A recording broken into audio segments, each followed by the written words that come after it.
momento fica... Meu Deus, está falando alguma coisa. Esse momento fica aparecendo só a telinha de quem está falando e a apresentação. No momento de trocas, né, de participantes, perguntas, se vocês não quiserem aparecer, enfim, é só fechar a câmera que não vai aparecer a imagem de vocês. Mas a gente sugere que todo mundo consiga se ver para a gente se reconhecer aqui, né? Enquanto a gente ainda está nesse momento só nas telinhas retangulares, já já a gente vai poder se encontrar, mas vamos aproveitar para se ver um pouquinho. Bom, eu sou a Rosa, para quem não me conhece, eu sou do Atados, gerente de redes de comunidades. A gente atua aqui com as organizações, com os voluntários, com a parte de fortalecimento de rede do Atados. E a gente, nesse um ano, né, tem feito alguns encontros com temas voltados para o voluntariado, né, que é a expertise do Atados, mas também trazendo outros temas que perpassem aí a questão do terceiro setor para fortalecer as organizações que vocês representam e que a gente sabe que fazem um papel tão importante na nossa sociedade. Então, esse é o nosso último encontro temático, né, que a gente vai trazer um tema para ser discutido e a gente está super feliz de receber a Paula. A gente construiu esse encontro juntas, né, com a Rede Papel Solidário. A gente já está conversando há alguns meses sobre como trazer esse tema que é tão caro assim para as organizações. Então a gente fez uma cartilha, né? Aqui um pouquinho da Paula, né? Que ela vai se apresentar já já, mas vai trazer muito conhecimento. Ela que elaborou a cartilha que a gente vai lançar nesse encontro, né? Uma cartilha sobre o marco regulatório das organizações da sociedade civil e outros temas de interesse. Então a gente está muito animado de estar podendo produzir esse material em conjunto e depois a gente vai disponibilizar o link da cartilha, acho que pode até mandar aí já no chat para quem quiser já ir acompanhando, para ver um pouquinho dessa cartilha, o que ela traz, quais são os pontos. E é isso. Estamos aqui com algumas pessoas do Atados, Lucas, Joyce, quiserem dar um oi, pessoal, ver vocês. Oi, gente. Oi, boa tarde. Guto também, Lu. E aí, pessoal, boa tarde. Oi, gente, boa tarde. Eu vou interromper rapidinho o meu compartilhamento e compartilhar de novo para vocês verem como que é para entrar lá na cartilha, né? Então a gente tem um link que a gente vai mandar para vocês. Opa, cadê esse link? Que é Aí no esse chat, aqui. Rosa. Oi? Coloquei no chat também o link. Ah, ótimo. Então, nesse link vocês vão poder encontrar a nossa cartilha, é só clicar aqui, ela já baixa automaticamente, vocês vão conseguir acompanhar. Então, tem todos os módulos, tem um índice que vocês clicam o que é o tema e ele te leva exatamente para onde o que você quer ver.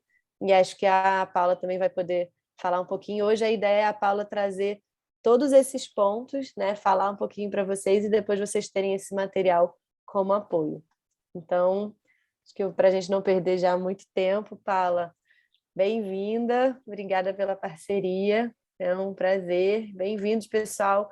Uma outra coisa, dúvidas que vocês tenham, podem ir trazendo no chat. A ideia é que a gente faça um momento, a Paula vai fazer 3 blocos, então ela vai falar, vai abrir para perguntas, vai falar de novo, abrir para perguntas, falar de novo e abrir para perguntas. Mas se vocês tiverem dúvidas ao longo, podem ir mandando, que a gente vai anotando para passar para ela. Tá? Mas bem-vindos, obrigada, Paula. Ficar com você. Oi, gente, boa tarde. Sejam bem-vindos, bem-vindas. Eu sou a Paula, eu sou advogada especializada no terceiro setor, presidente da Rede Papel Solidário. A Rede Papel Solidário, ela tem como finalidade fomentar organizações da sociedade civil, coletivos, grupos, negócios de impacto, por meio de programas de incubação. E esses programas de incubação, eles têm as mentorias que nós fazemos nas áreas jurídica e de gestão. E aí, com isso, a gente vai trabalhando esse fortalecimento, essas fontes de sustentabilidade desses grupos que passam por nós, né? Eu quero agradecer muito a Rosa, a toda a equipe do Atados, esse convite para a gente elaborar essa cartilha. Eu estou bem feliz com esse nosso trabalho. porque a gente recebe muitas questões, muitas dúvidas, e aí a ideia foi consolidar todos esses pontos nessa cartilha, para que vocês tenham acesso a essas informações sempre que vocês precisarem. E, além disso, eu pedi também para o Lucas, né, do Atados, para ele disponibilizar no chat o meu e-mail, caso a gente não consiga atender alguma dúvida, alguma demanda, e eu digo que sempre depois de uma leva de informações, as dúvidas vão surgindo.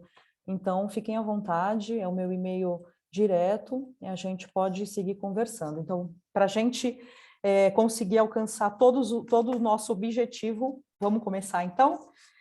Como a Rosa disse, tanto a cartilha foi feita, como a ideia desse nosso encontro, a gente separou em 3 blocos, né? A gente chamou na cartilha de 3 pilares e aqui no nosso encontro de módulos, né? Então, a gente primeiro vai falar sobre os aspectos gerais do marco regulatório das organizações da sociedade civil, depois a gente passa para questões relacionadas à gestão das organizações da sociedade civil, e por último a gente vai falar sobre certificados e qualificações públicas. E aí, a nossa ideia é que, ao final de cada um desses módulos, a gente abre para ir respondendo as questões que vocês foram mandando para a gente pelo chat, tá? Bom, então, como o nosso tema é o MIROSC, é importante que a gente defina e entenda o que é o MIROSC, né? Vocês devem ter ouvido falar por aí, de um tempo para cá, as pessoas têm falado muito, né? E então, o que é o MIROSC? O MIROSC é o Marco Regulatório das Organizações da Sociedade Civil. Ele foi instituído pela Lei 13.019 de 2014. Ai, Paula, que chato, vai ficar falando de lei? Não, não vou, mas eu não podia deixar de mencionar a lei. Na cartilha a gente tem lá o número, não precisa ficar pensando em anotar. E essa lei, o que ela faz? Ela estabelece as regras, as normas das parcerias que as organizações da sociedade civil estabelecem com o poder público. Então, todo o funcionamento de como a gente se relaciona com o poder público está contemplado por essa lei, tá? Então, como agora a gente já sabe o que é o MIROSC, e surgiu uma nova definição, uma nova sigla, que são as OSCs. Então, o que são as OSCs, né? As OSCs, Organização da Sociedade Civil, elas são divididas em três categorias, né? Então, número 1, são as entidades privadas sem fins lucrativos. Pela apresentação de vocês por aqui, me parece que essa classificação contempla a grande maioria, entidades privadas sem fins lucrativos, né? Na definição que a gente tem do Código Civil, são associações sem fins lucrativos. E como é que eu sendo uma entidade privada sem fins lucrativos, como que eu me torno uma OSC, né? O simples fato de eu cumprir os requisitos estabelecidos na lei, né, tanto tendo esses requisitos definidos no meu estatuto social e atuando de fato, né, com base nesses princípios e tudo mais, eu me considero uma OSC, né? E aí dos requisitos essenciais para que eu seja considerado uma OSC é que eu não distribua lucros, mas isso é uma regra padrão para todos nós que somos associações sem fins lucrativos. Eu falo todos nós porque a Rede Papel Solidário é uma associação sem fins lucrativos. Então, ela não distribui lucro, e o lucro, que a gente chama aqui no terceiro setor de superávit, ele é destinado para as finalidades. E depois eu vou trazer para vocês, com mais informações, essa forma de destinação, né, desse superávit. Então, número 1, entidades privadas sem fins lucrativos, que não distribuem os lucros e que destinam esses lucros na forma definida pela lei. Número 2, cooperativas. Então, algumas cooperativas que atuam em determinadas áreas, né, como é o caso das cooperativas sociais. E número 3, as organizações religiosas, mas não as organizações religiosas que atuam exclusivamente com esse objetivo, as organizações religiosas que têm projetos de interesse público e cunho social. Então, a gente tem já essa definição, né, dessas 3 modelos de pessoas jurídicas que são consideradas OSCs, e aí a pergunta, e agora, minha organização é uma OSC? Para a gente chegar nessa resposta, a gente também tem duas alternativas. Então, primeiro, eu cumpro esses requisitos, né? Eu sou uma entidade sem fins lucrativos, eu sou uma cooperativa que atua dentro da área das cooperativas sociais, ou eu sou uma organização religiosa que tenho interesse público, né, que atuo pautada pelo interesse público. Se a resposta é sim, eu posso ir para a segunda. E a segunda é o quê? Observância de alguns critérios. E esses critérios, eles precisam ser observados no meu estatuto social. O que isso significa? Significa que eu tenho que ter de forma expressa no meu estatuto social alguns desses critérios, alguns desses requisitos.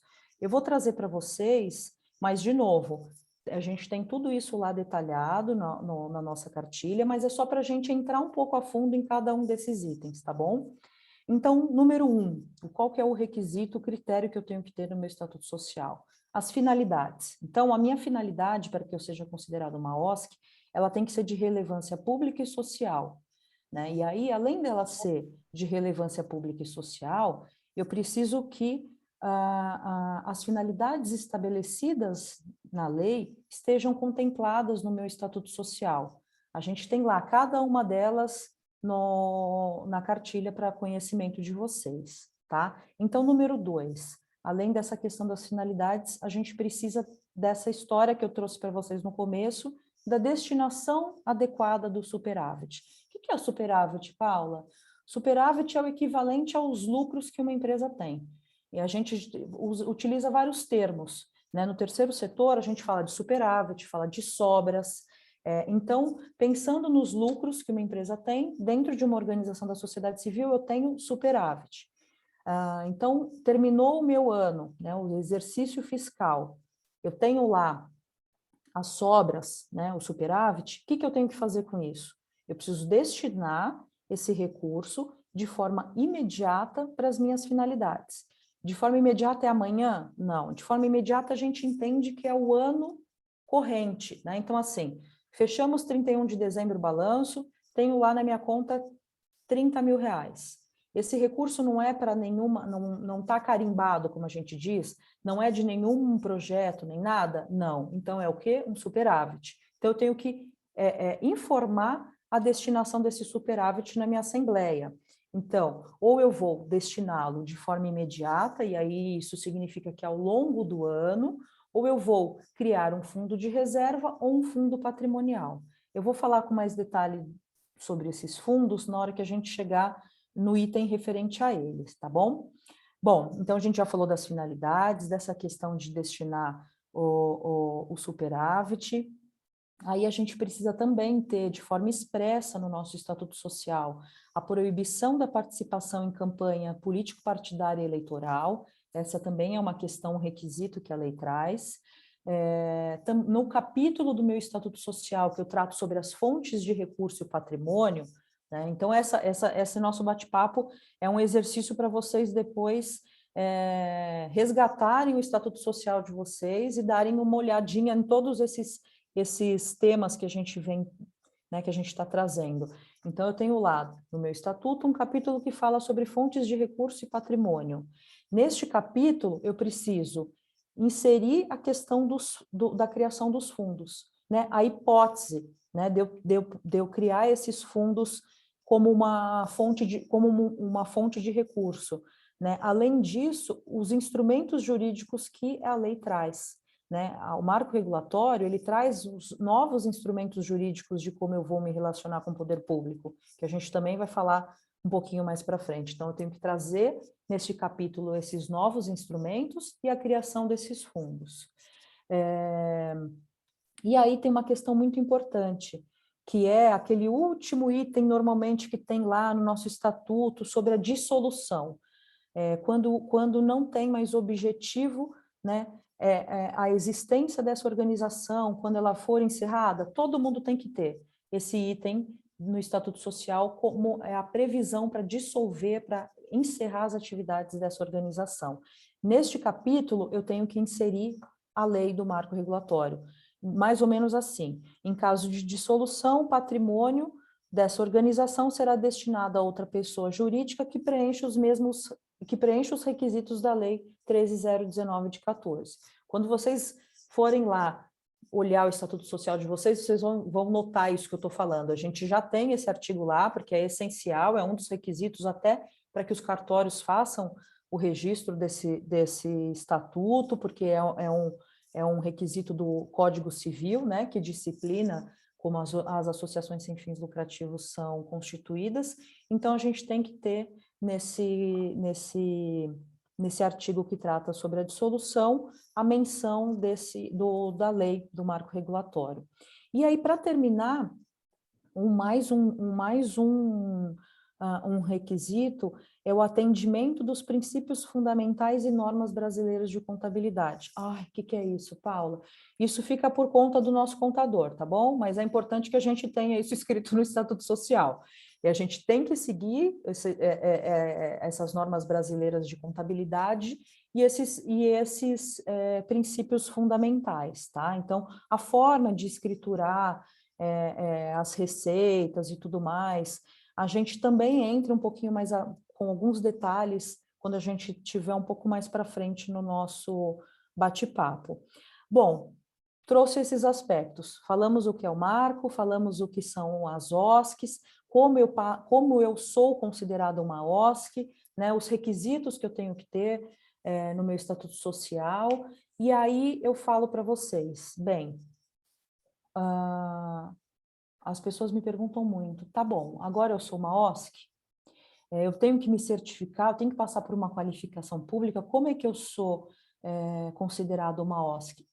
A boa notícia é que nasci, fui constituído, tenho meu estatuto social, cumpro os requisitos, ótimo, sou uma OSC. Não preciso passar por nenhum processo de qualificação, de certificação pública. O simples fato de eu atender aos requisitos da lei já me coloca como uma OSC. E aí, qual que é o benefício de eu ser uma OSC, né? Além dessa forma, desse novo modelo de eu me relacionar com o poder público, as OSCs, elas podem receber doação de empresas tributadas no lucro real, no momento da constituição delas. Então, não preciso esperar um tempo para eu ser constituída, como era antigamente, me qualificar como OCIP, como isso, como aquilo, não. Já tenho o meu estatuto social adaptado à lei, sou considerado uma OSC, o que acontece agora? Já posso partir para a captação de recurso por meio de empresas parceiras que são tributadas no lucro real, isso é importante de dizer, e aí elas podem doar e elas têm a possibilidade de abater 2% do lucro operacional no imposto de renda delas, tá? Então, esse é um bom benefício, é uma questão importante que o marco regulatório trouxe, e acho que as pessoas têm muito interesse, né? Tanto as empresas que têm essa condição de abater o imposto de renda, como as organizações. Bom, para a gente seguir, eu já mencionei aqui, mas quais são esses instrumentos jurídicos que o marco regulatório prevê, né? E que substituiu o que a gente conhecia como convênio? A gente tem 3: termo de colaboração, termo de fomento e acordo de cooperação. Então, a gente não fala mais em convênio, a gente não tem mais esse instrumento jurídico como base para relacionamento com o poder público, a gente precisa bater o pé, alguns municípios pequenos ainda têm um pouco de dificuldade com a implementação do marco regulatório. A gente na Rede Papel Solidário trabalha a capacitação desses municípios para que eles entendam como que funciona, né, como que eles precisam inserir esses aspectos da lei. Mas então, vamos lá, esquece convênio, termo de colaboração, termo de fomento, acordo de cooperação. Qual a diferença entre esses 3 termos, né? Então, o termo de colaboração e o termo de fomento, ele vem com a transferência de recurso público. Então, nesses 2 instrumentos jurídicos, a gente tem transferência de recurso público do poder público para as organizações, isto é, há repasse de recurso. Termo de colaboração, termo de fomento, tem recurso financeiro envolvido. Acordo de cooperação não tem recurso financeiro envolvido na relação. Mas então, qual que é a diferença de termo de colaboração e fomento se os dois são precedidos, né, de repasse de recurso? O termo de colaboração, ele é proposto pela administração pública. Então, a administração pública, ele sente necessidade de desenvolver um projeto, de selecionar organizações, então solta um edital de chamamento público e chama essas organizações para se habilitarem para participar. Então, o termo de colaboração proposto pela administração pública. Termo de fomento. Termo de fomento é proposto pelas organizações da sociedade civil. Essa é mais uma inovação do marco regulatório, a possibilidade das organizações da sociedade civil estimularem o poder público para uma determinada demanda. Então, a lei trouxe essa ferramenta que é chamada de procedimento de manifestação de interesse social. Então, eu, organização da sociedade civil, entendo que há alguma determinada demanda que o poder público poderia desenvolver, e eu faço o quê? Estimulo o poder público a soltar esse edital de chamamento público, tá? Então, vamos lá, retomando. Termo de colaboração, tem repasse de recurso público, é proposto pela administração pública. Termo de fomento, tem repasse de recurso público, é proposto pelas organizações da sociedade civil. E acordo de cooperação é um instrumento jurídico que não há repasse de recurso, tá bem? Bem, agora eu já sei que não há mais convênio, certo? E a lei das licitações, ela se aplica às OSCs? Não, não se aplica às OSCs. A gente não fala mais de lei de licitação por aqui, certo? A gente só fala da aplicabilidade do marco regulatório. A lei de licitações ficou lá para as empresas, para a seleção das empresas. Quando eu estou falando aqui de organizações da sociedade civil, elas são selecionadas entre organizações da sociedade civil. A gente não fala mais em lei de licitação, tá? Inclusive, a lei tem um artigo que ela diz que não aplica a lei de licitações para as organizações da sociedade civil. Certo, então a gente já falou, né? A gente já falou um pouquinho sobre esses instrumentos jurídicos, e aí é importante dizer que o formato, né, o modo que o poder público seleciona essas organizações para que elas possam fazer o termo de colaboração e o termo de fomento é por meio do chamamento público, tá? Então, o chamamento público é o equivalente ao edital, né? Então, a gente chama de edital de chamamento público. Antigamente, quando a gente tinha os convênios, a gente falava só edital, né? Então, o chamamento público é esse instrumento de seleção das organizações para o termo de fomento e para o termo de colaboração, certo?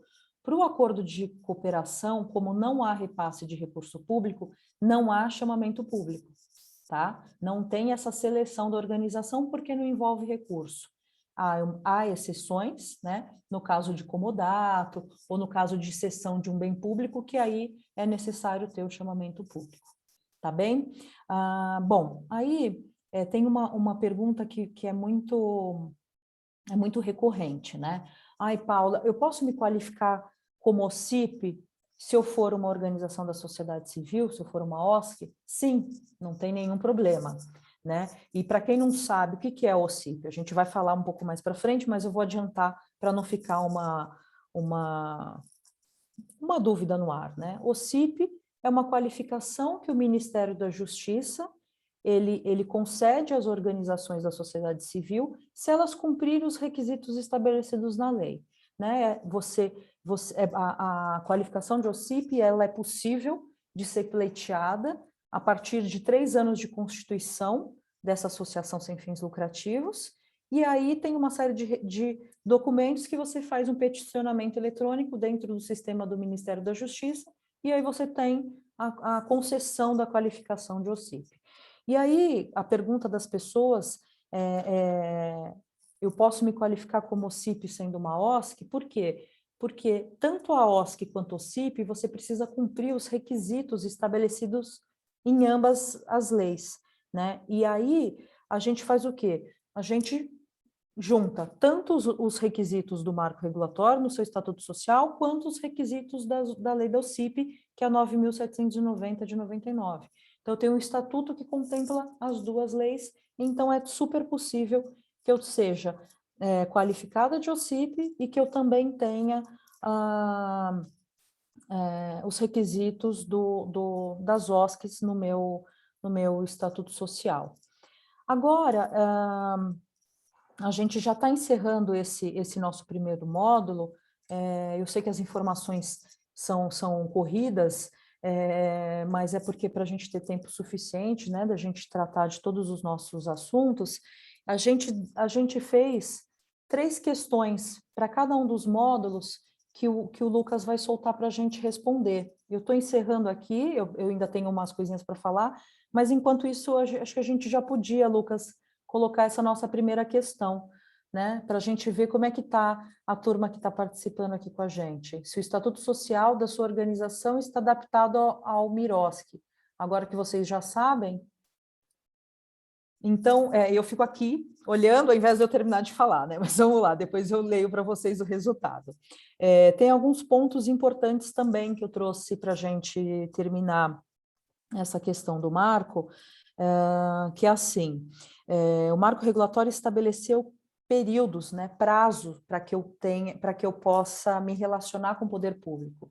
Então, quando eu tenho 1 ano de Constituição, eu só posso me relacionar com o município. Quando eu tenho 2 anos, Dionei, só uma pergunta mesmo, tá? Só veio uma, porque a cada final de cada módulo a gente vai soltar a pergunta. Então, esse é o primeiro módulo, só é uma pergunta mesmo, tá bom? Bem, eu estava dizendo, então, 1 ano de Constituição para que a gente possa se relacionar com o município, 2 anos de Constituição para que eu possa me relacionar com o Estado e 3 anos de Constituição para que eu possa me relacionar com o poder, com o governo federal. Então, é importante, né, o fato de eu me constituir, de eu ir me fortalecendo para que eu vá crescendo, né, e comece a ter essa dinâmica de relacionamento com o poder público. Quando eu falo relacionamento com o poder público, não é o simples fato de eu firmar esses instrumentos jurídicos, né, é muito além disso. São certificações, as qualificações públicas, os programas de incentivo fiscal, então tudo isso entra nesse período de constituição que a gente tem que ter. É importante eu trazer para vocês que há exceção para esses prazos, né? A exceção para esses prazos no momento que o poder público entende que ninguém mais faz aquilo que você faz. Então, vamos supor que você tenha, eu tenho 2 anos de Constituição e eu teria que ter 3 para me relacionar com o governo federal. Só eu faço aquilo? Eu tenho notória especialização, minha organização é única no desenvolvimento daquela atividade, o poder público pode abrir uma exceção para que vocês firmem esse relacionamento sem o cumprimento desse prazo. Uma outra questão que também foi introduzida pela lei, que é muito interessante, que eu já tenho trabalhado muito, é a questão da atuação em rede. Então, para que a gente trouxe essa questão a gente, né? Como se eu fosse a responsável pelo marco regulatório. Por que o marco regulatório trouxe essa questão da atuação em rede? Primeiro, o que é, né? A atuação em rede é a união de 2 ou mais organizações da sociedade civil. Então, muitas vezes, a gente tem uma organização que já tem os 3 anos de Constituição, por exemplo, e outras que não têm. Então, o que eu faço? Eu me junto com essa organização e, em conjunto, a gente atua em rede, né? Então, eu tenho essa organização que cumpre todos os requisitos, ela pode ser a proponente, e essas outras organizações menores, que não têm todos esses requisitos como prazo de constituição, elas podem ser as executoras. É uma forma de você possibilitar que organizações menores comecem a se habilitar, né, para esse relacionamento com o poder público e abre uma chance, uma possibilidade dessas organizações menores atuarem. A atuação em rede é uma ferramenta muito interessante, viu, pessoal?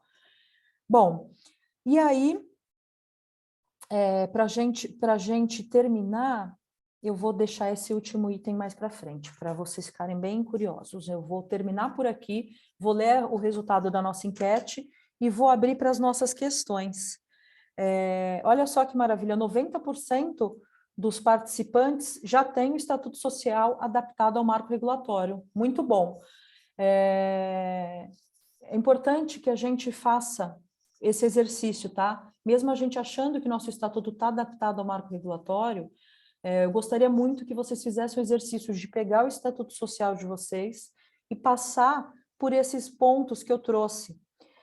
Eu atendo muitas organizações que acreditam de fato que seu Estatuto Social está adaptado ao marco regulatório, e quando elas passam por cada um desses critérios, elas percebem que não. Falta um aqui, um ali, né? Então, assim, um exercício, lição de casa. Confirmar se o Estatuto Social de vocês atende todos esses requisitos que a gente trabalhou aqui, tá bem? Lá na cartilha tem de forma bem clara quais são eles e tudo mais, então seria interessante que vocês fizessem esse comparativo. Agora, a gente podia, Rosa, o que você acha de ver se as pessoas mandaram alguma questão para a gente no chat? Você faz é você ou é o Lucas? Quem vai fazer essa intermediação dessas perguntas? Ou sou eu mesma? Não, a gente pode ir fazendo. Joy, você quer perguntar? Que você fez 2 perguntas? Acho que como nós somos poucos, dá para falar também, né? Eu posso perguntar. Eu fiquei com 2 dúvidas, né? No caso, quando você falou que se a organização ela não tem o tempo exato, né, para entrar num apoio assim federal, por exemplo, ela precisa fazer algum pedido especial para poder se enquadrar, como você falou, né? Caso ela tenha só ela faça esse serviço. E a segunda pergunta era quando você falou da rede, né? Da atuação em rede. Se essas organizações menores, elas precisam ser formalizadas também, ou elas podem não ser formalizadas? Porque acho que é uma coisa que sempre acontece com organizações menores, né? Que estão há pouco tempo, porque tem toda essa coisa do CNPJ. Perfeito, Joyce. Muito boas suas perguntas.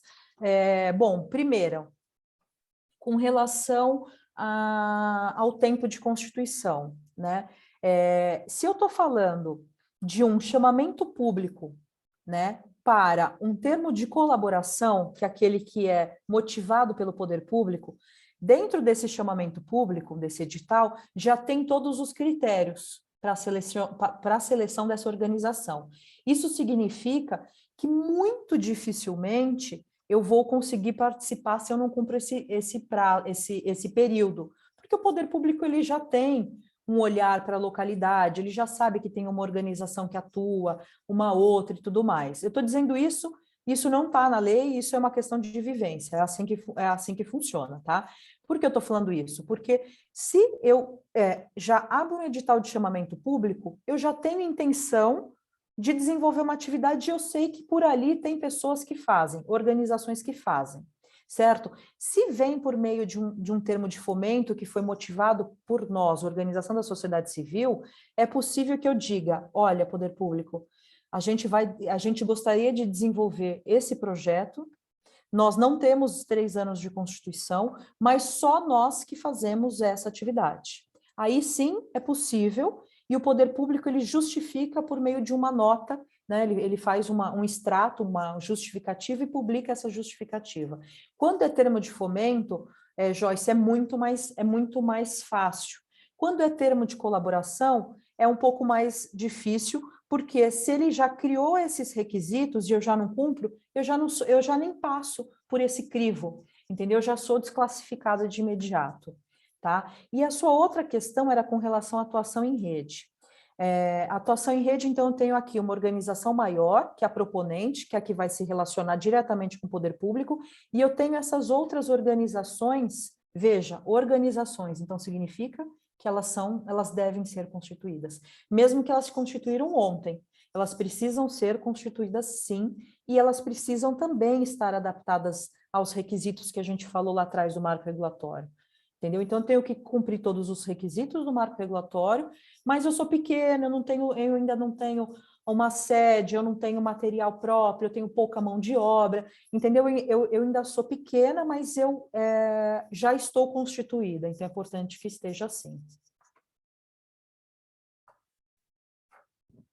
Obrigada, Paula. Tem mais umas 2 perguntas. Se você quiser, eu já passo para você. Eu quero, sim. Você pode, por favor? Eu não sei o que eu fiz, Posso eu não sim. consigo abrir o chat. Me desculpa, gente. Ok. O Guilherme Beto, ele perguntou se a destinação de imposto de renda de empresas, né, o lucro real, pode acontecer direta ou via fundo. Nesse modelo que eu estou trazendo para você, é Guilherme, né? Né, Joyce? Guilherme? Isso. Então, Guilherme, nesse modelo que eu estou trazendo, né? Sou uma organização da sociedade civil, posso receber doação de empresa, nesse modelo pode ser direto, certo? Existem as duas alternativas. Existem pelos fundos, né? Pelos fundos municipais, por exemplo, fundo do idoso, fundo da criança, existe essa possibilidade, que a gente vai tratar no nosso último módulo, mas para uma OSC que se constituiu e que cumpre esses requisitos todos, ela pode bater na porta de uma empresa tributada no lucro real e receber de forma direta essa doação. Ah, legal, Paula. E tem uma pergunta do Luiz Cláudio. Ele fala que ele é do projeto Vida Jovem de Contagem, em Minas Gerais, e ele pergunta assim, a prestação de contas financeiras, notas fiscais, ainda é obrigatória ou a prestação de contas obrigatória é só por cumprimento de metas? A gente vai falar com bastante detalhe sobre isso, tá? Mas eu já adianto aqui. A prestação de contas, ela é sim obrigatória, tá? Então, a prestação de contas é obrigatória, transparência sobre as suas contas, todos esses requisitos, eles compõem, né, um pacotão que eu chamo de boas práticas do terceiro setor. A prestação de contas, as notas, a conciliação bancária. Então, tem uma nota fiscal emitida para a empresa X, tem que ter o pagamento referente àquela nota no meu extrato bancário. Então, tudo isso é cada vez mais obrigatório por conta do princípio da transparência que a gente vai falar a seguir. Show. Eu acho que não tem mais perguntas, não sei se mais alguém, né, quer fazer uma pergunta. A Ducila mandou aí. O Jonei mandou aí, Joyce, a Ducila vai mandar também. Tá. O Dionei pediu para você falar, Paula, um pouquinho mais sobre esse recebimento de patrocínio direto das empresas, pois atualmente a organização dele atua apenas com a Lei de Incentivo à Cultura. Certo. Johnny, responde para a gente também, por favor, de onde é a sua organização, qual que é a sede? Não é Johnny, é a esposa dele. Isso, é de Corupá, Santa Catarina. Eu não consegui ver o nome dela, mas eu vi que é a esposa. É a Roseli. Oh, Roseli, então vamos lá. Então, como é que isso funciona?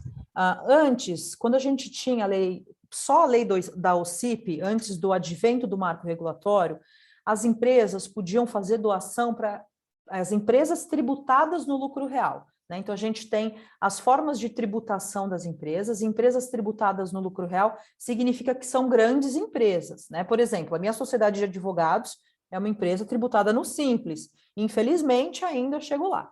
Mas, então, estou dizendo que, assim, é para vocês pensarem em grandes empresas. Então, tá, sou uma empresa, sou tributada no lucro real. Aí, essa empresa é uma empresa que é possível você entrar em contato e apresentar essa possibilidade. Eu sou uma OSC, sendo uma OSC, eu posso receber doação da sua empresa e você pode descontar até 2% do lucro operacional no seu imposto de renda, certo? Os 2% do lucro operacional é feita uma conta, a gente precisa de um contador, de alguém que não é de humanas como a Paula, porque aí se estabelece essa conta, ela vira mais ou menos 34% do imposto que você pagaria, certo? Mais ou menos, não fiquem com esse número na cabeça. Os dois, por quê? Você tem 2% do lucro operacional. O lucro operacional se transforma nesses 34 aí, que é o equivalente ao imposto de renda. Então, vamos supor, pagaria 30 mil reais de imposto de renda? 30 é pouco, estou falando de empresa no lucro real, vai. Pagaria 100 mil reais, 30 e tantos % desses 100 vira esse valor que deixa de ser pago e entra para essa organização, tá? Então, assim, o contador dela, o contador dessa empresa faz em um segundo essa conta, que equivale a esses 2% do lucro real. Mas a informação que você precisa ficar vou atrás de empresa tributada no lucro real e que tenha finalidade, né? Tem a ver com a minha causa e tudo mais, para eu também não estar alinhada a uma empresa que não tenha, né, não tenha a ver com os meus princípios.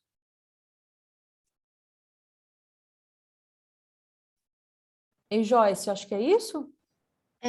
Ela só perguntou para quem ela vai prestar contas. Tá bom. Então, para quem ela vai prestar contas, eu já respondo já quando a gente chegar no nosso módulo da gestão. Tá bom? Show. Tá, eu acho que já foi. Beleza. Então, vamos seguir, tá? Então, do mesmo jeito que a cartilha está dividida, a gente está dividindo esse nosso bate-papo e a gente entra agora na etapa 2, que a gente está chamando de módulo 2, que é sobre gestão. Gestão de quem? Das OSCs, certo? Já vi que eu sou ou não uma OSC, se eu quero ser, eu preciso me adaptar aos requisitos, tal, estou aqui, já sou OSC, vamos falar da gestão delas. As OSCs podem prestar serviços ou comercializar produtos? Sim, podem, devem ter, no mínimo, 3 fontes de sustentabilidade. Eu posso ter a comercialização de produtos, a prestação de serviço como atividade de meio. Lembra que a gente falou lá no começo sobre o capítulo do Estatuto Social, que fala sobre as fontes de sustentabilidade, as fontes de recurso e patrimônio? Nesse capítulo tem lá todas as atividades que você pode desenvolver. Você desenvolve como atividade de meio para quê? Para você alcançar o seu fim. Então, vou dar um exemplo ótimo. Eu sou uma organização que trabalho com a preservação das aves marítimas. Minha finalidade é preservar aves marítimas. Mas eu posso fazer o quê?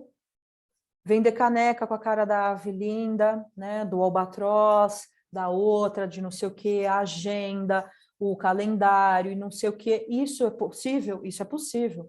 Isso é minha atividade de meio, e minha atividade de meio serve para quê? Para que eu tenha cada vez mais recurso para desenvolver minha finalidade, tá? Eu tenho organizações, por exemplo, que vendem produtos, na verdade, durante um período do ano e depois acabam conseguindo manter as suas ações pelo decorrer do ano, entendeu? Por conta dessa fonte de sustentabilidade, dessa atividade meio de comercializar um produto.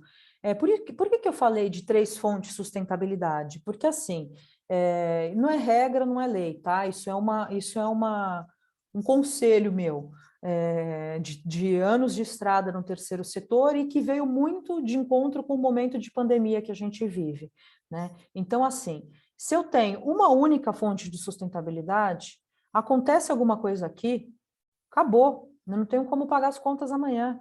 Então, por que é importante eu desenvolver 3 fontes de sustentabilidade? Fecho uma torneira, eu tenho as outras, né? Então, quais são essas possibilidades? Eu tenho a possibilidade de pensar em cotas de patrocínio, é o momento que eu me relaciono com as empresas, e aí eu ofereço, né, espaços de destaque no meu site, nas minhas redes sociais. Se eu tenho uma equipe de voluntários nas minhas camisetas, de repente é um patrocinador. Então, eu crio cotas de patrocínio, é possível. Eu crio possibilidade de doação recorrente, né, de captar pessoas para essas doações recorrentes. Eu posso aplicar editais de empresas privadas, né, editais do poder público, agora que eu sou uma OSC. Então, é muito importante pensar para a saúde financeira dessa organização, 3 fontes de sustentabilidade, né? Tem se falado muito na criação de fundos, né, de fundos patrimoniais, para também como uma fonte de sustentabilidade para as organizações, mas é uma forma muito mais de perenidade, né, das organizações. Então, eu tenho um fundo patrimonial que garante que daqui a uns anos eu siga estruturada, eu tenha recurso para a continuidade das minhas ações. Bem, um próximo item importante da gente falar também, né? Trabalho voluntário, né? Horas de trabalho voluntário. A sua organização, ela contabiliza as horas dos trabalhos voluntários, né? Isso é muito importante da gente trazer. Muitas vezes as organizações acabam tendo lá no balanço delas, né? No balanço contábil, a gasolina, compra de algum material, aquilo outro, aí você olha e você fala, ué, essa organização vive de gasolina, de papelaria, de não sei o quê, cadê? Né? Cadê os recursos humanos? Cadê o desenvolvimento das atividades? Então, e é por isso que a gente precisa contabilizar o equivalente a essas horas desses trabalhos voluntários, né? Um trabalho que é tão essencial para as organizações da sociedade civil. Então, fala, nossa, Paula, mas eu nunca escutei falar isso. Bom, agora escutou. Então, daqui para frente a gente tem que fazer, né? Então, enquanto a gente não sabe, tudo bem. Agora a gente já sabe. Então, como que eu defino o valor dessa hora, né, desse voluntário? A gente define o valor dessa hora desse voluntário por meio de uma assembleia, né? Então, vamos supor, eu tenho duas categorias de voluntários, né, que a gente pode chamar assim. Eu tenho os voluntários que executam horas técnicas, como, por exemplo, médicos, terapeutas, fisioterapeuta, psicólogo, advogado, hora técnica. Eu tenho o voluntário que vai lá e faz as visitas nos hospitais, sabe, que aqui executa alguma ação que não é técnica, certo? Então, como é que eu faço? Na minha assembleia, né, eu convoco uma assembleia que já vai acontecer e tal, e eu coloco esse item na pauta, para a gente aprovar valor para essa hora de voluntário. Um valor da hora técnica e um valor dessa hora não técnica. E aí eu faço todos os meses um levantamento de quantas horas desses trabalhos que foram desenvolvidos pelos voluntários e o valor equivalente e mando para o meu contador. Aí, quando eu pegar meu balanço contábil, eu vou entender, né, quanto das atividades foram feitas e quantas horas de dedicação eu tive. Então, tem justificativa para ter gasolina, tem justificativa para ter almoço, né? Tem pessoas que fizeram as atividades, né? Então, é importante a gente trabalhar isso, e isso é uma questão que está estabelecida nas normas brasileiras de contabilidade, por meio da ITG 2002. Tem se falado muito, por isso que eu quis trazer esse número para vocês, essa ITG. Ah, Paula, como que eu resolvo qual que é o valor da hora? Bom, não tem regra, tenho que a sua assembleia aprovar. Então, como que eu costumo orientar as organizações? Hora técnica. Qual que é o valor que esse técnico cobraria se ele não estivesse fazendo o trabalho voluntário? Dentro da região de atuação dele, certo? Porque para não ser exorbitante, para ter sentido. Então, eu estou em São Paulo, a hora técnica é diferente da hora de uma cidade do interior, por exemplo. Então, a gente tem esses requisitos. Estabelecer o valor de acordo com o valor da hora técnica. E o valor do voluntário que não é técnico? A gente pode pensar, se o valor da hora técnica nessa organização que trabalha muito com fisioterapeutas é R$60, R$80, o valor da hora técnica, então vamos estabelecer que o valor da hora não técnica é 30, algo nesse sentido. Uma organização que trabalha com médicos, o valor da hora técnica do médico é R$200, 150. Ela está lá em cima. Oi, acho que alguém abriu o microfone. Vocês entenderam esse parâmetro? A gente estabelece a hora técnica e pensa em algo que é aceitável para a hora não técnica, não tem regra, entendeu? Tem que ser padrão, tem que ter a ver com a região onde você vive e tudo mais. Nessa assembleia, além de da gente aprovar esses valores, a gente aprova também o reajuste anual, tá? Então, anualmente, a gente reajusta esses valores de acordo com os índices do salário mínimo, enfim, algo nesse sentido, tá bem? Bom, ainda falando sobre os voluntariados, né? Os voluntários. As OSCs podem dar algum tipo de certificação de horas de trabalho para esses voluntários? Sim, sim, e podem, inclusive, ter essa questão dos certificados previsto na política do voluntariado, né? Quando eu desenvolvo minha política de voluntariado, estabeleço os critérios, os direitos, os deveres, né? Como que a organização atua, capacita e tudo mais esses voluntários, eu posso ter lá que se esse voluntário precisar dessa certificação,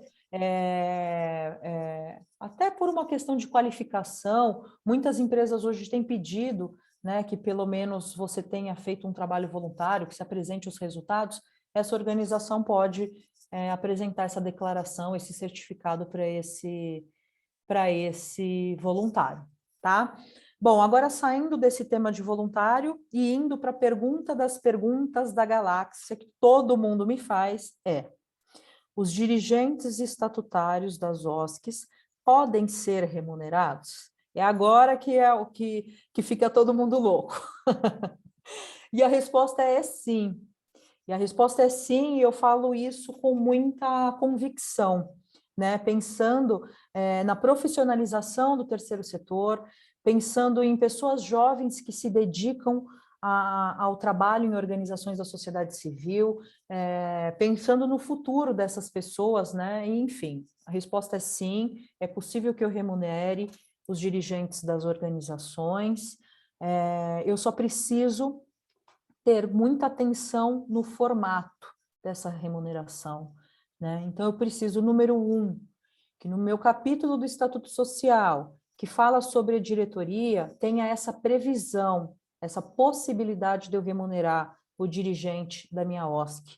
Número 2, eu preciso aprovar em Assembleia Geral essa remuneração. Não é simplesmente sou dirigente definir que eu vou me remunerar e pronto. Não, é importante que seja aprovado em Assembleia Geral, né? E que o próprio diretor ele não vote nessa demanda, né? Eu acho que é uma forma de você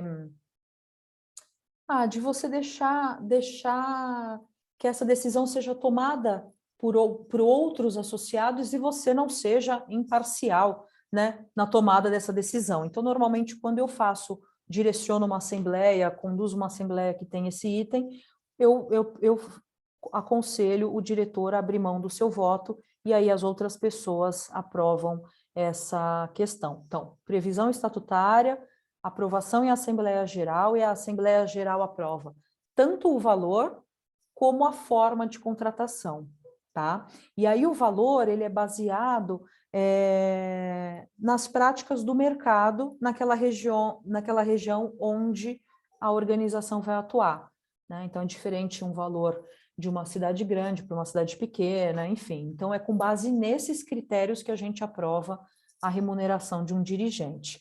Agora, quando eu falo em forma de remuneração desse dirigente, todo mundo sabe que, né, a gente tem a possibilidade de contratar pessoas, eu estou falando em não os dirigentes, por CLT, por prolabore, por prestação de serviço. Então, essas são as formas. E as formas que eu contrato o meu dirigente? De uma OSC, está bem? A forma que eu contrato o dirigente das OSCs é por prolabore. Ah, jura? Eu achava que era CLT. Bem, existem questionamentos, e eu sou uma das pessoas que questiona isso, porque eu sou da linha a favor do CLT, mas eu sou minoria, certo? A doutrina majoritária entende que não há relação de emprego, porque não há subordinação, porque você é o diretor. E eu não sou do contra, mas nesse caso eu sou, certo? Então, a gente tem essa questão que a forma correta de contratação dos dirigentes das OSCs é por prolabore e não por CLT. CLT é o modelo que você contrata de dirigente das OCIPs, certo? OCIPs, associações sem fins lucrativos, que têm a qualificação modelo correto CLT. No caso das OSCs, Prolabore, tá bom? Agora, eu tenho certeza que alguém vai me perguntar, e se for por prestação de serviço? E aí eu preciso dizer a verdade, né? Então, eu tenho o papel de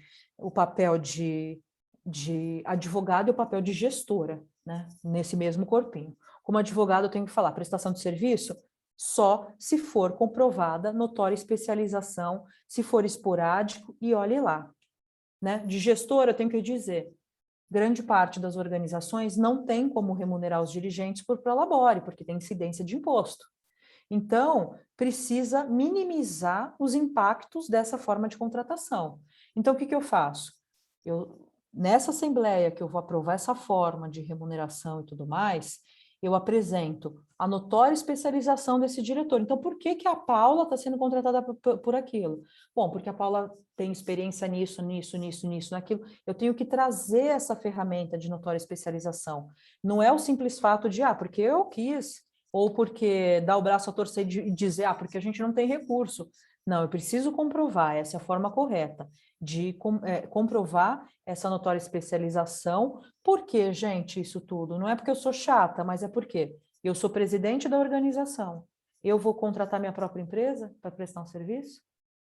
E a questão da impessoalidade dessa contratação, como é que fica? Eu me contratando, né? Eu me contratando, por que eu não estou contratando a Rosa? Por que eu não estou contratando a Joyce? Certo? Então, é importante que a gente vai falar daqui a pouco das boas práticas do terceiro setor, e dentre elas a gente tem os princípios que são pautadas as organizações da sociedade civil, né? Que a gente fala que são os princípios da administração pública que a gente deve seguir. E dentre eles é essa questão da impessoalidade.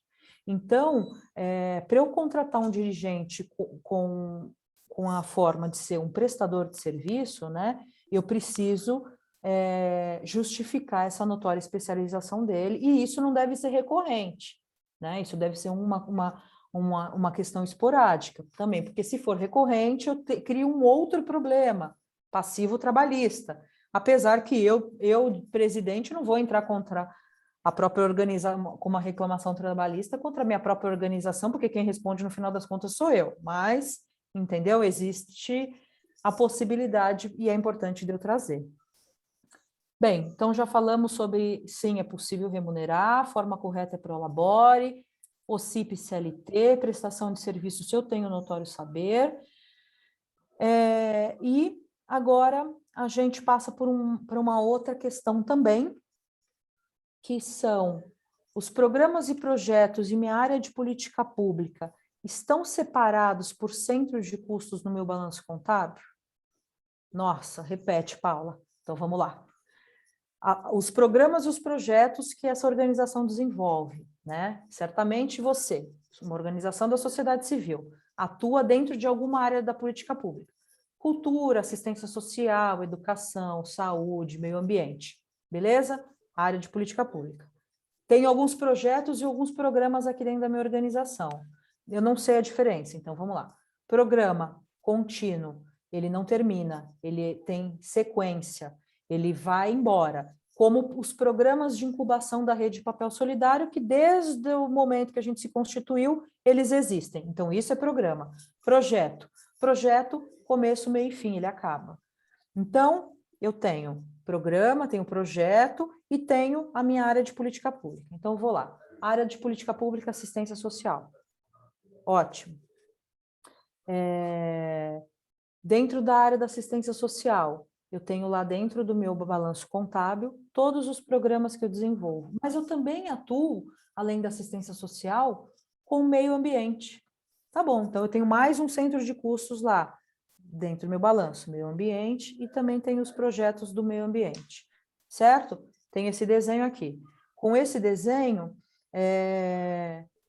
tudo que eu tiver de gastos, né, relacionados a cada um desses centros de custos, né, despesas, receitas e tal, eu preciso alocar dentro dessas janelinhas. Então, voltando, minha janelinha da assistência social e o meu programa A e o meu programa B. tudo que eu gastei no programa A, tudo que eu gastei no programa B, tudo que eu tenho de recurso que entrou no programa A e no programa B tem que estar ali desenhado e direcionado certinho. E por que essa chatice, pelo amor de Deus, Paula? Porque isso faz com que eu tenha contabilmente determinado a minha área preponderante de atuação.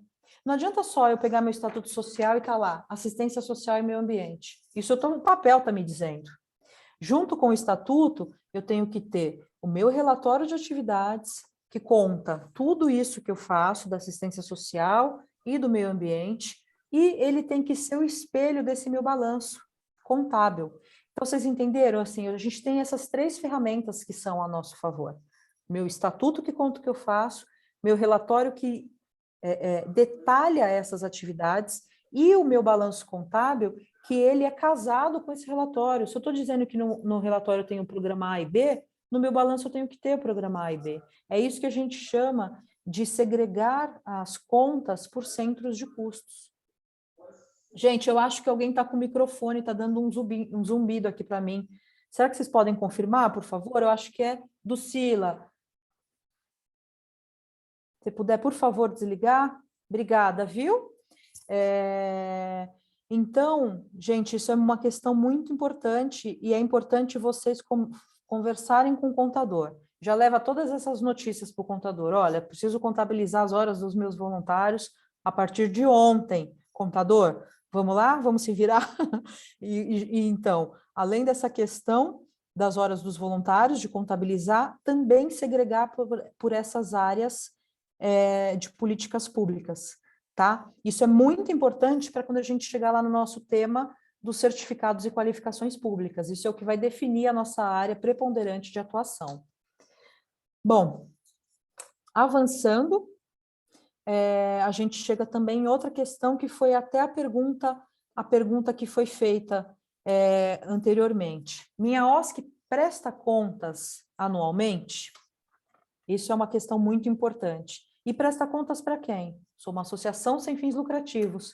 Quem que é a força dessa associação sem fins lucrativos? Associados, certo? Preciso voltar lá atrás e entender. A associação é o quê? União de pessoas que têm a mesma causa. Então, eu tenho uma associação porque eu tenho pessoas que compõem aqui. Eu devo prestar contas para quem? Para essas pessoas, em primeiro lugar, e depois para a sociedade. Então, como é que eu faço isso? Eu faço isso anualmente. Anualmente eu convoco uma assembleia, normalmente ela chama Assembleia Geral Ordinária, né, porque ela acontece anualmente. E aí, como pauta dessa Assembleia Geral Ordinária, eu tenho 3 temas. Eu tenho que aprovar as minhas contas. Essas contas que eu falei para vocês que estão lá segregadas por centro de custos e tudo mais, se eu for conselheira fiscal de vocês, eu não ia aprovar se não tivesse desse jeito, ia dar dor de cabeça para o contador. Aprovar essas contas, apresentar o relatório de atividades, e o relatório de atividades é o quê?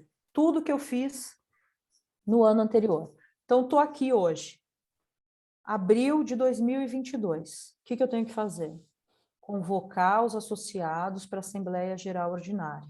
Eu vou apresentar tudo que eu fiz em 2021, vou apresentar as contas de 2021 e vou apresentar a minha programação para 2022. Então, relatório de atividades do ano anterior, programação do ano vigente e as contas do ano anterior. Então, tem esses 3 temas para aprovar na minha Assembleia Geral Ordinária.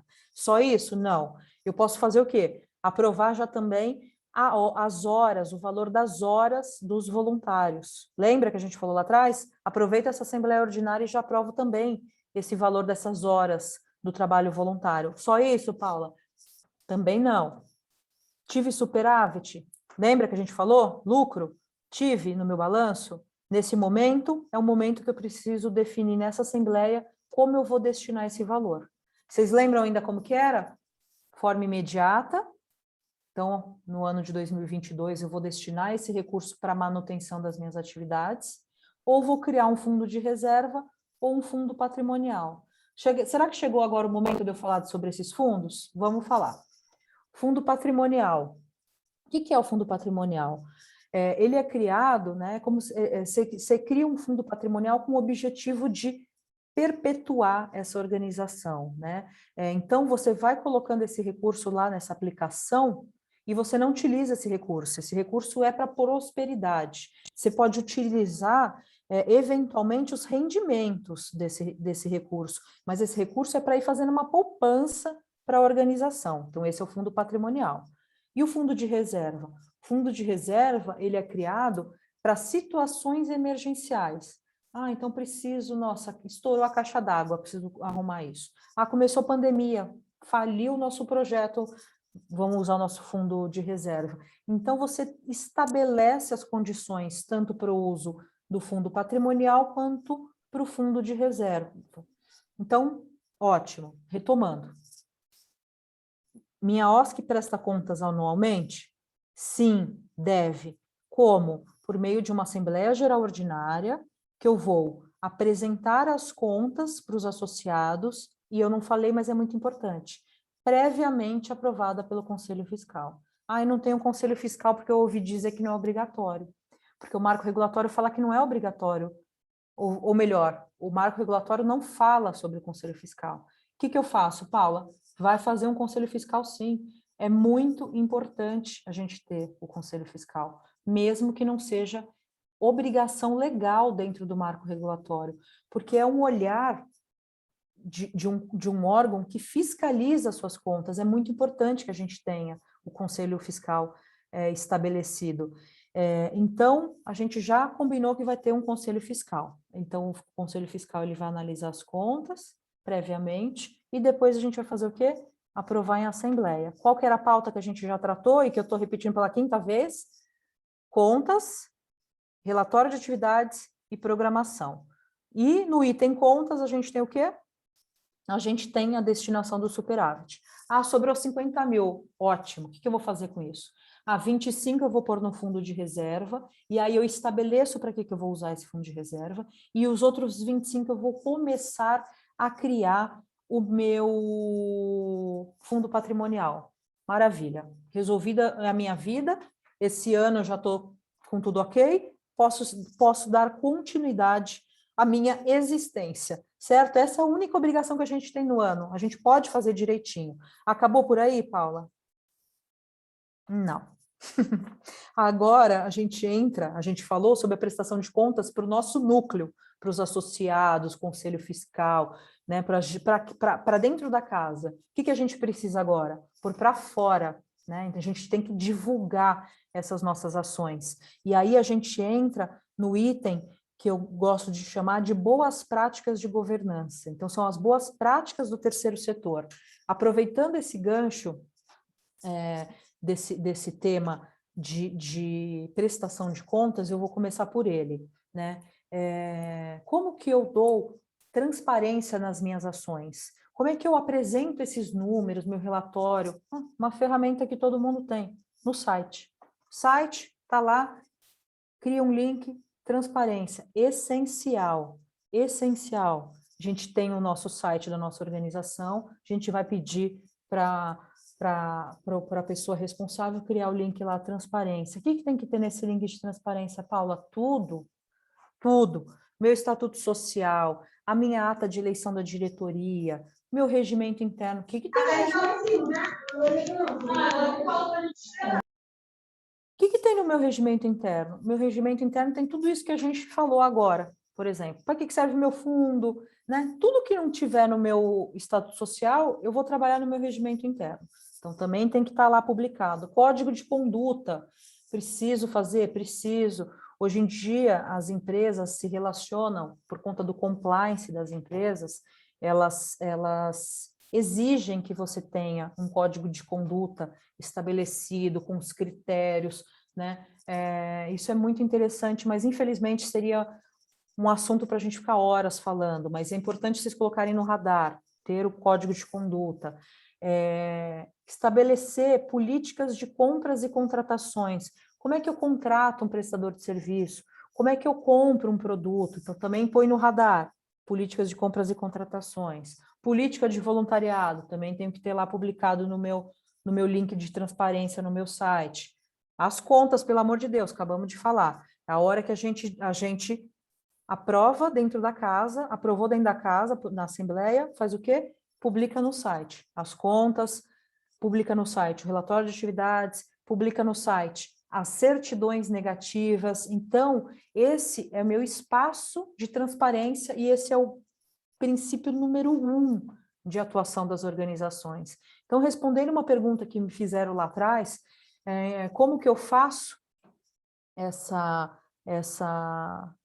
prestação de contas? Assim, dentro de casa por meio da Assembleia Ordinária, fiz a Assembleia Ordinária, faço para fora, publico tudo isso no meu site, deixo lá para a sociedade ter acesso a essas informações, certo?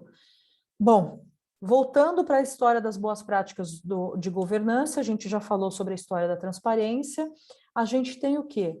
Que atuar pautado pelos princípios da administração pública. Inclusive, isso também tem que estar no nosso Estatuto Social, tá? Quais são esses princípios? Legalidade, eu atuo baseado em lei. Impessoalidade, então eu preciso ser impessoal, imparcial na tomada de decisões. Moralidade, que eu acho que não preciso explicar. Publicidade, que é essa questão da transparência, da gente divulgar as nossas ações, os nossos números. E eficiência, tá? Então, eu acho que esses são os grandes pilares das boas práticas de governança. Lembrando, código de conduta, política de compras e contratações, regimento interno, tudo isso é muito importante que vocês deixem no radar de vocês para o desenvolvimento e crescimento da organização, tá? Agora, Lucas, eu acabei chegando no final desse módulo, sem pedir para você soltar a perguntinha para a gente, mas enquanto você solta, eu dou um golinho na água e as pessoas vão respondendo. Ó, anualmente a sua organização presta contas à Assembleia Geral e publica os resultados em sua área de transparência? Me surpreendam, hein? Já estou surpreendida. Não temos nenhum, não? Tudo bem, não faz mal. Não faz mal. Temos, mas vamos resolver.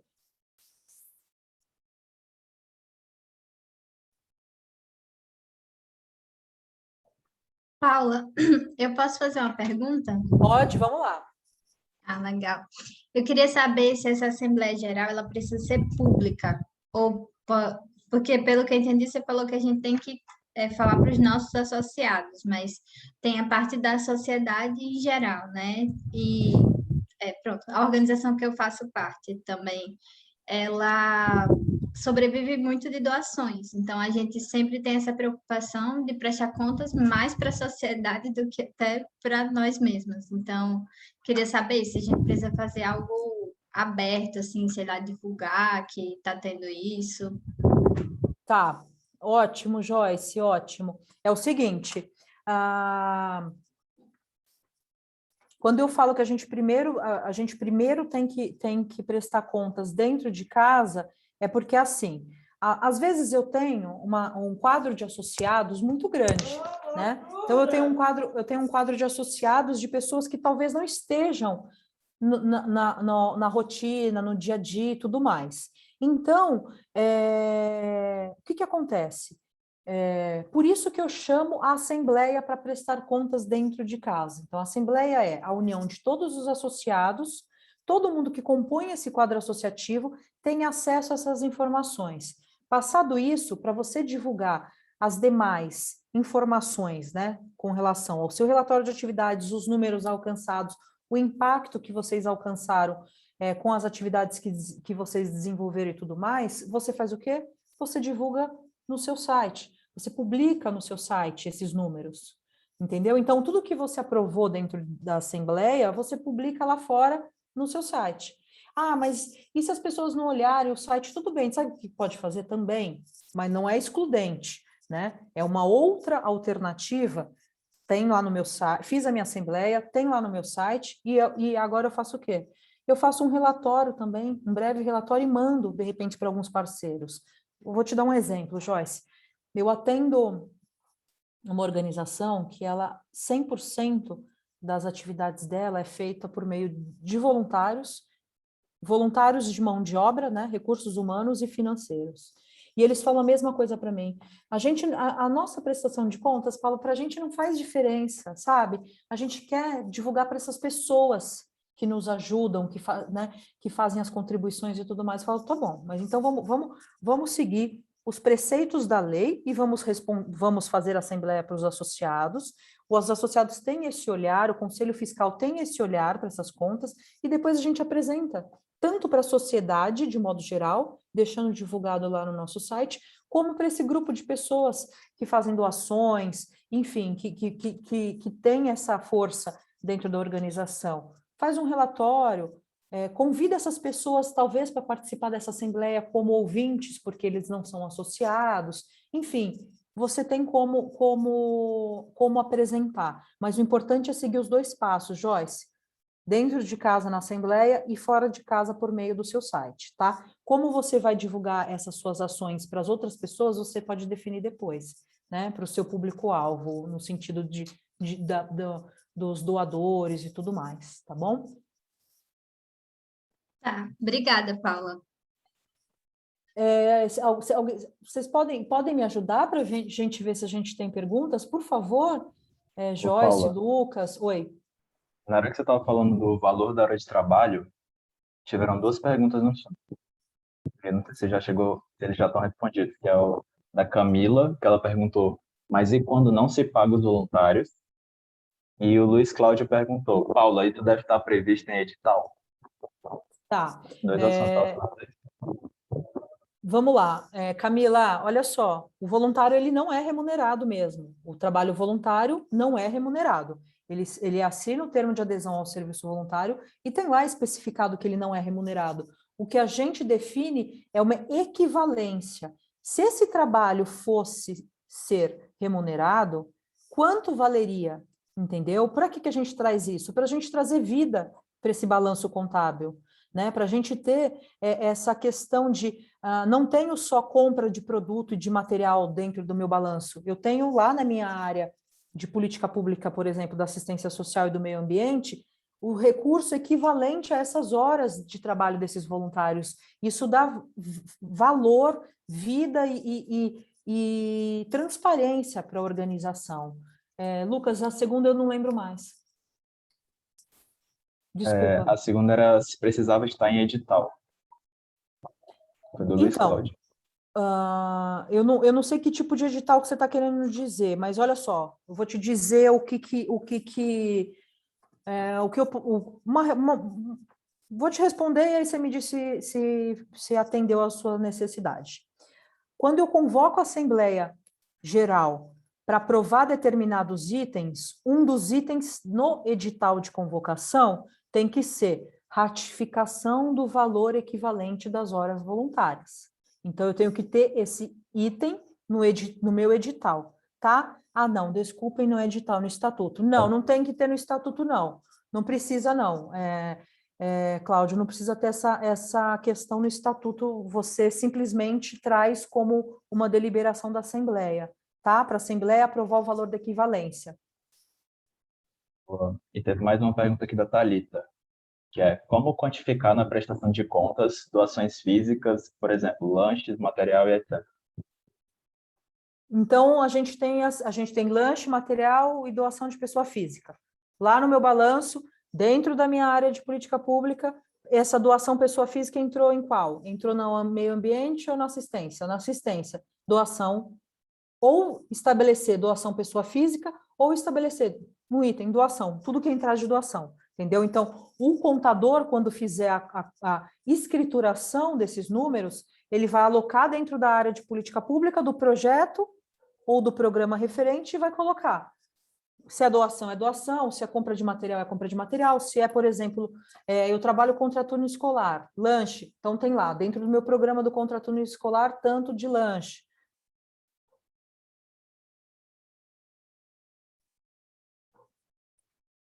Tem mais, gente? Alguma coisa? Acho que por enquanto não, Paulo. Então, eu quero aqui de entrar no terceiro, né? É isso que eu ia falar, eu quero dar um recado para a Rosa, que é 15h24, eu tenho 1 minuto para entrar no último modo. Eu não te falei, Rosa, que eu ia dar conta? Perfeita. Não, eu nunca duvidei, Paula.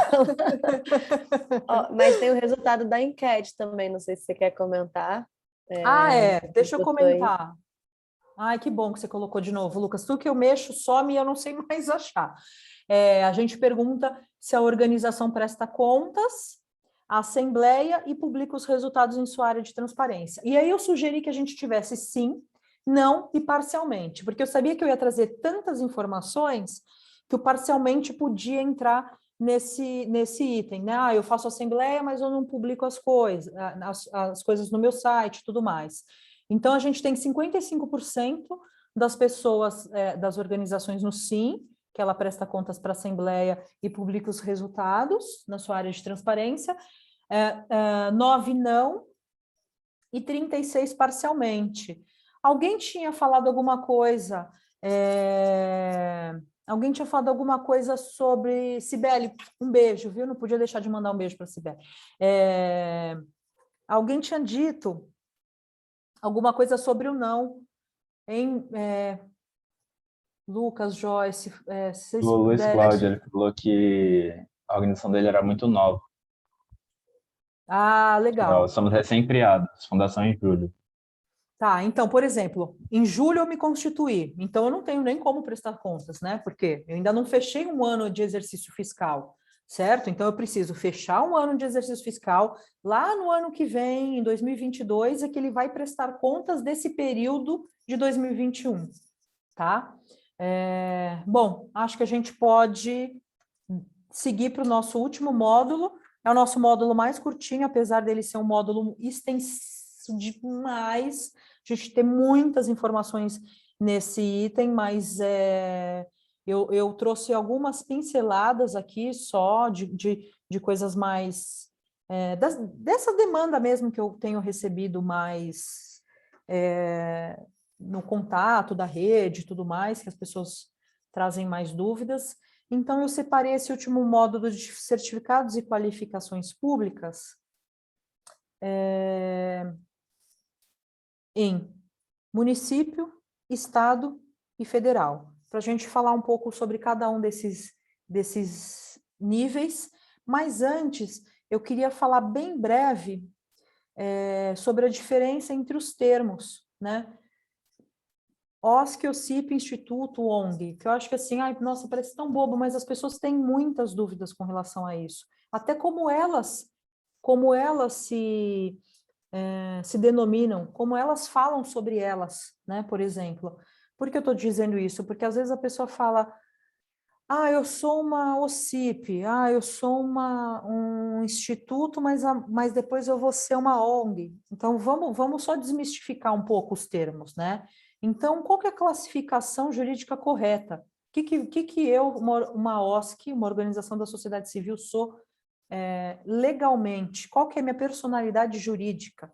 Associação sem fins lucrativos. Então, isso que eu sou. Associação sem fins lucrativos, ponto. De me descobrir meu lugar no mundo. Associação sem fins lucrativos, ponto.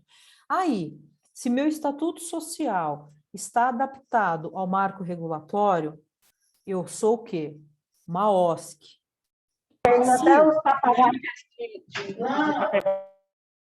Então, se eu tenho meu estatuto social adaptado ao marco regulatório, eu sou uma OSC. Se eu tenho 3 anos de Constituição, cumpro os requisitos da lei, das OCIPs, e quero me qualificar como OCIP no Ministério da Justiça, passo por todo o processo e recebo a qualificação, eu posso ser eu sou uma associação qualificada como OCIP, certo? E ONG, Paula, o que é? O apelido. Paula, apelido Paulinha, Joyce, apelido Joy, ONG é o apelido. Combinado? Então, ONG a gente não usa para determinar qual que é a sua personalidade jurídica. E instituto também. Instituto, a gente usa o instituto muito pensando mesmo no formato de associação sem fins lucrativos e tudo mais, mas eu conheço vários institutos que nem são nem são organizações da sociedade civil, associações sem fins lucrativos, né? A que a gente está filmando, eu não posso dar um exemplo para não fazer propaganda dos outros, mas existe uma rede de lojas de depilação que chama Instituto e um nome. Quer dizer, não é uma associação sem fins lucrativos, entendeu? Então, por isso que eu gosto de trazer esse exemplo para vocês entenderem que também não determina, né, o que você é sendo o termo instituto, tá bem? Então, enfim, era só um apanhado desses temas, dessas siglas, dessas terminações. E aí a gente passa para os certificados e qualificações em âmbito municipal, estadual e federal. No município, é muito importante a gente focar que os municípios têm os conselhos, né? Conselho Municipal da Assistência Social, Conselho da Criança e do Adolescente, o Conselho do Idoso.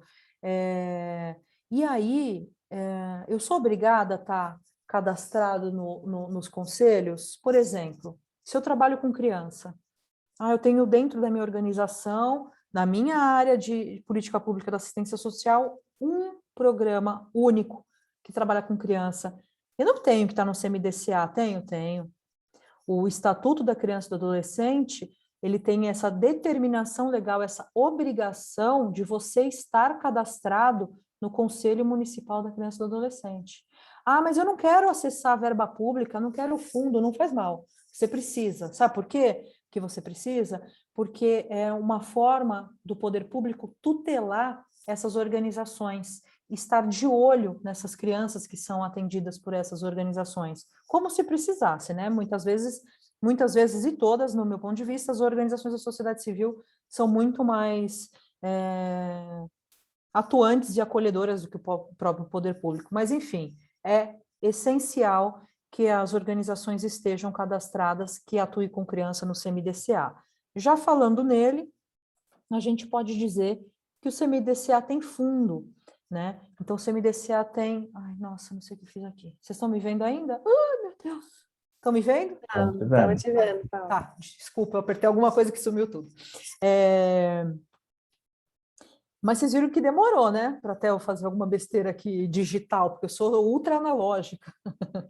Enfim, o CMDCA tem o fundo, né? Ele tem o Fundo Municipal da Criança e do Adolescente, que você pode captar recursos direcionados para esse fundo. Foi até uma pergunta que a gente teve lá no começo, né? Eu posso fazer a captação direta ou por meio de um fundo? Naquela parte que a gente estava falando lá, eu estava falando de direta.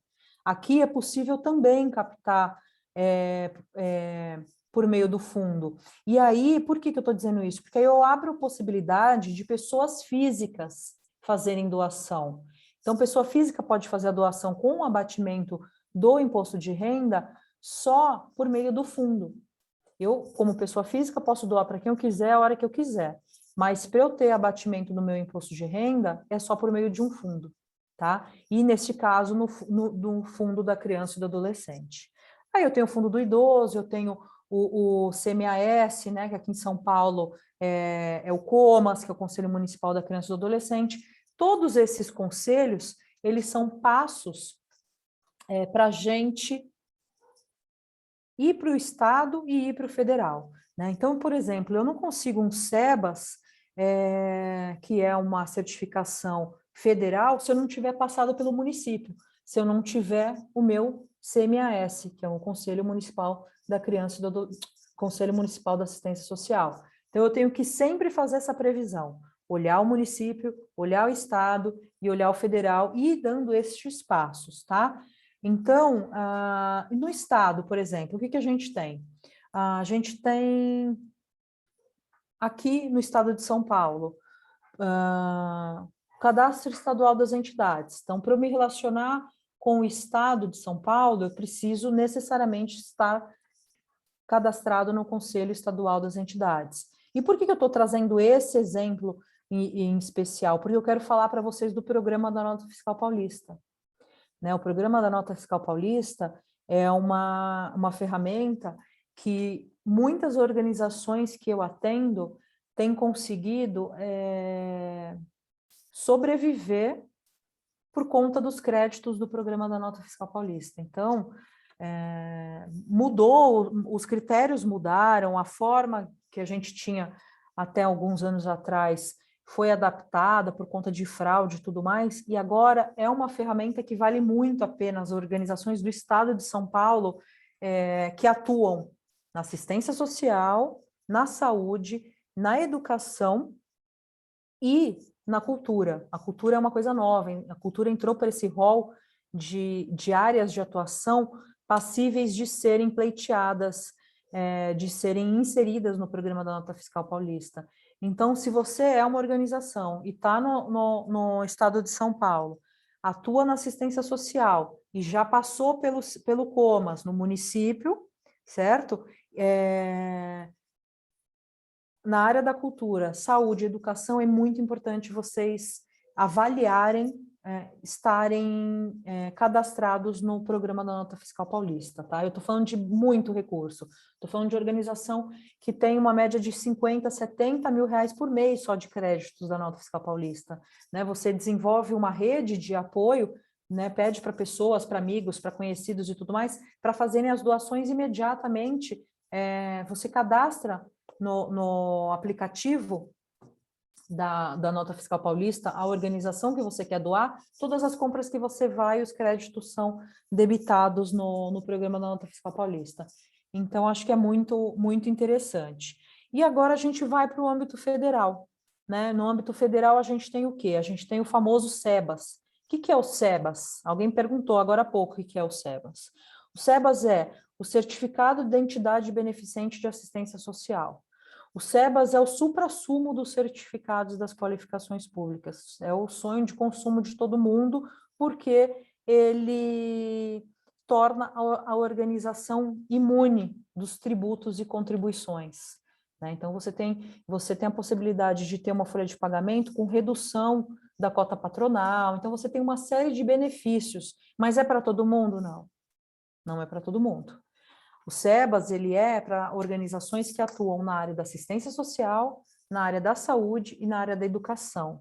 E não é simples alcançar o SEBAS, você precisa de tempo de existência, você precisa de comprovação por meio daqueles instrumentos que a gente conversou. Relatório de atividades, compatível com o seu balanço contábil. É neste momento que quando o SEBAS, quando cai nos ministérios o seu balanço, que ele é analisado, se o seu balanço não demonstrar que a sua atividade preponderante é da assistência social, da saúde ou da educação, eles nem seguem a análise, né? Então, é muito importante isso. E aí, o SEBAS, ele é pleiteado dentro de cada uma dessas áreas, em cada um desses ministérios que são responsáveis.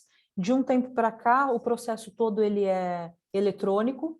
Eu disponibilizei na nossa cartilha a cartilha de cada um dos ministérios com o passo a passo para você alcançar o SEBAS, o que você precisa de documento, onde você faz a sua inscrição e tudo mais. Então, tem lá na nossa cartilha cada um das áreas do SEBAS. Saúde, a gente coloca a cartilhinha do Ministério da Saúde, da Educação, do Ministério da Educação, da assistência social, então a gente tem lá o passo a passo. E aí, OCIP a gente já falou, né? A gente já falou um pouco sobre OCIP lá no começo, que também é uma qualificação pública. A verdade é que hoje em dia o OCIP está muito, muito em desuso, né? Por quê? Porque todos os benefícios que ela dava para as organizações, hoje em dia, são atendidos, né? Esses benefícios todos são contemplados pelo marco regulatório das organizações da sociedade civil, né? Então, eu nasci hoje, tenho todos os requisitos do marco regulatório, sou considerada uma OSC, eu tenho os mesmos benefícios que se eu esperar 3 anos e me qualificar como OCIP e tudo mais. Tanto que o Ministério da Justiça, ele brecou a emissão de certificados. Ele brecou, não, você pode a qualquer momento pedir seu certificado, mas ele diz que exclusivamente para quem vai se relacionar com o poder público, né, por meio dos termos de parceria e tudo mais. Bom, então, e para terminar, eu queria falar um pouco sobre a possibilidade das leis de incentivo, né, do Pronon e do Pronas, né? O Pronon é para incentivar, né, a atuação de organizações que atuam na área oncológica, e o Pronas é para a inclusão da pessoa com deficiência. Então, são dois, ficou aberto, fazia um tempo já que não abria os editais do Pronon e do Pronas, ele foi aberto em agosto, setembro, ficou um tempão aberto, selecionando projetos que atuam nessas duas áreas, e aí também na nossa cartilha eu coloco como que vocês fazem para conseguir acessar esses dois programas. Um dos requisitos, né, uma das possibilidades é que você seja qualificado como OCIP.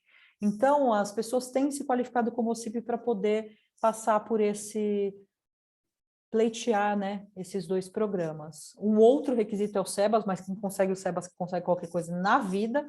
Enfim, é isso, gente. Eu acho que em linhas gerais, assim, são pinceladas dos assuntos, a gente teria dias de discussão sobre cada um deles, por isso que eu deixei no começo do nosso papo o meu e-mail, se vocês tiverem alguma outra questão. Agora a gente abre para a última pergunta, já ia me esquecer, para a nossa última pergunta, o Lucas vai colocar.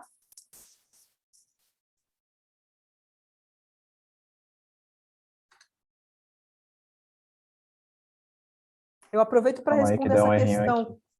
Tá joia, Lucas. Eu aproveito para responder a questão da utilidade pública. A utilidade pública federal foi revogada, sim, pela lei que estabeleceu o marco regulatório, inclusive, e alguns municípios ainda têm a utilidade pública estadual e municipal. Quem foi revogada foi a federal, tá?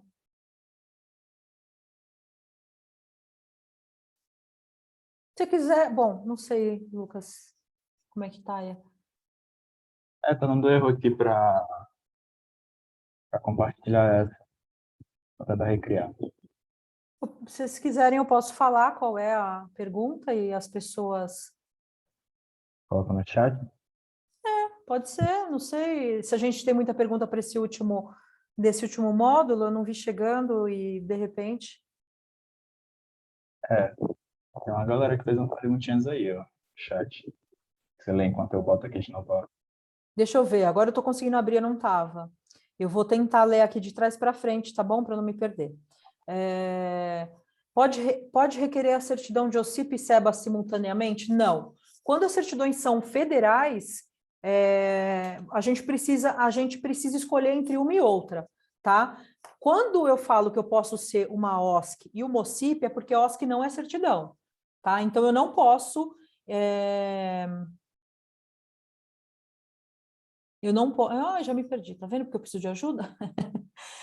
Eu não posso me qualificar como OCIP e ter o SEBAS, eu preciso escolher entre um e outro, tá bom? Para que serve o SEBAS, depois da certidão do Supremo que tornou ilegal? Bom, isso ainda é questionável, viu, Cláudio? Isso ainda é questionável. A lei ainda fala que para você ser considerada uma entidade beneficente de assistência social, você precisa se certificar no município. A gente tem essa questão da determinação legal, algumas organizações têm entrado com ação judicial para que elas sejam consideradas, né, de uma dessas áreas de atuação que eu trouxe, e imediatamente sejam imunes dos impostos, das contribuições e tudo mais, mas isso não é automático.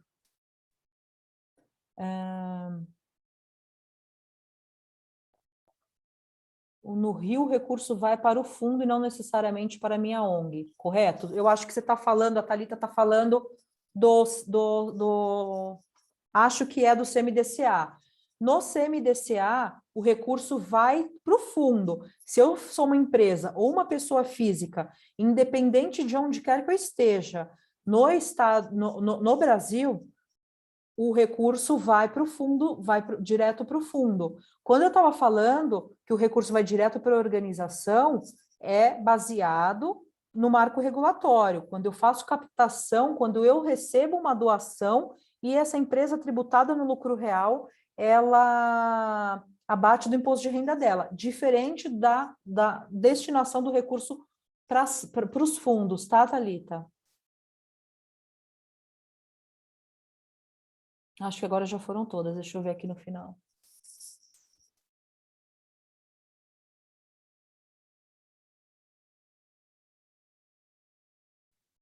Acho que A foram última do todas. Luiz. Alguém perguntou se precisa abrir CNPJ para comercializar produto e prestar serviço. Sim, com toda certeza. Eu só consigo fazer uma atividade comercial por meio de um CNPJ, tá? Senão eu estou exercendo uma atividade de forma ilegal. A menos que eu seja um pequeno produtor, uma questão muito artesanal, mas mesmo assim, não contem que eu falei isso, tá? Eu deveria dizer que necessariamente tem que ter um CNPJ. Se eu estou falando de uma organização da sociedade civil, ainda mais, tá, Patrícia? Tem que ter CNPJ. Para comercializar produto, você tem que ter inscrição estadual e para prestar serviço, você tem que ter inscrição municipal, tá? Agora aqui, ó, a resposta da nossa pergunta. Sua organização possui certificados e qualificações públicas? 71% respondeu que sim, que legal. E 29% que não. Bom, eu acho que é isso, né, Rosa? Acho que a gente está no nosso tempo. Para eu passar a bola para você. Boa. Eu acho que é isso. A gente tinha deixado esse finalzinho para também, se alguém quiser trazer alguma pergunta, trazer alguma dúvida, mas acho que foi, uau, uma super aula, assim. Ó, a Roseli trouxe mais uma pergunta aqui. Pessoal, sintam-se à vontade também para abrir o microfone, abrir a câmera, acho que a ideia é a gente trocar um pouquinho. Se a gente puder abrir a câmera para a gente fazer um print bem bonito com todo mundo que participou, porque senão o pessoal da comunicação do Papel Solidário depois me mata.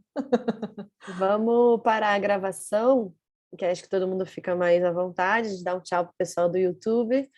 E aí a gente faz os encerramentos. O que você acha, Paula? Eu acho ótimo, vocês que mandam. Boa.